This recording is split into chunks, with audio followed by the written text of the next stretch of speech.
Kaka-TikTok ko, ito ang nangyari.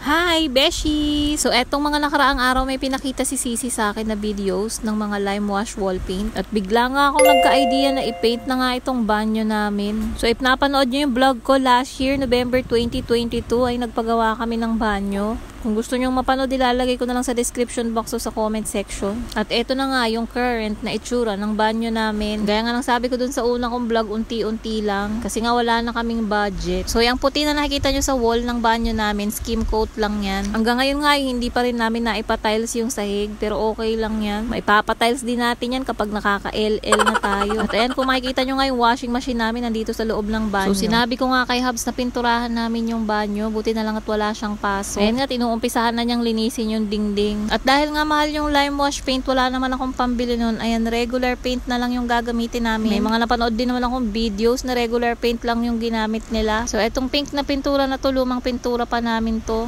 Ito namang white na pintura na hiram ko lang kay Sisi. Papalitan ko na lang kapag kailangan na niya. So, ganito nga yung mga nakita kong videos. Nagmix sila ng dalawang shade. Pasensya naman at sa lagayan ng ice cream nakalagay yung pintura. Wala kasi kami nung paint tray. Ito na nga at susubukan na natin. Kailangan yung brush mo mataba para pag sinawsaw mo, tag-half sila ng kulay na makukuha. And sa pag-apply naman sa wall, ayan, kailangan pa cross-cross para makuha niya yung parang lime wash paint effects. Sa tingin ko nga parang hindi nagagandahan si Hubs. Pero ako gusto ko talaga yan kaya wala siyang magagawa. At sa mga puntong yan, parang gusto na nga lang niyang kulayan ng buo ng pink. Pero trust the process lang. Naniniwala ako maganda yung kalalabasan nito. Ito nga at medyo nakikinikinita ko na nga yung resulta niya. Gustong gusto ko talaga siya. Hindi lang talaga mabigyan ng justice kasi hindi maganda yung lighting sa banyo.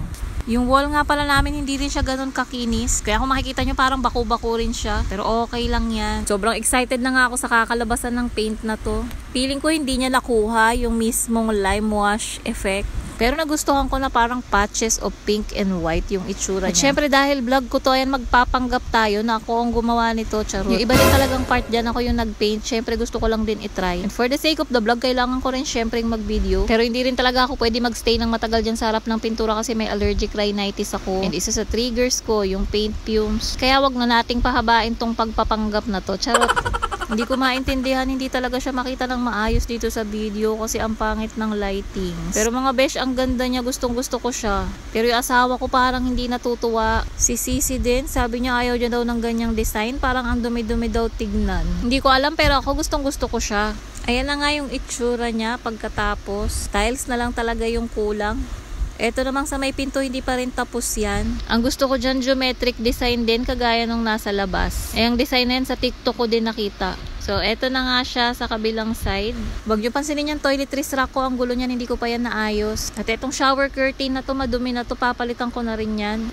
Itong salamin na to, papalitan ko rin to nung dinidikit lang sa dingding. Kagaya din nung nakita ko sa TikTok. Eto dito naman sa side na to, nandito yung washing machine namin. Huwag kayo mag-alala, hindi naman yan nababasa dyan kasi may cover. Papalitan ko na nga rin yung cover na yan kasi madumi na. Hindi nga kalakihan itong banyo namin. Hindi rin kagandahan pero ayos na to.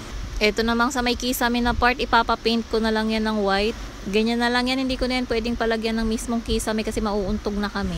Hindi pa nga tapos to. Papakita ko ulit sa inyo kapag napalitan ko na tong mirror dito. Itong shower curtain at saka yung cover ng washing machine. Yung sahig nitong banyo, ganyan na muna yan. Wala pa akong budget magpa-tile. Pero malay mo, diba, one of these days, magka-budget ako. So yun lang muna mga beshi. Abangan nyo yung susunod na ating banyo makeover. Thank you for watching!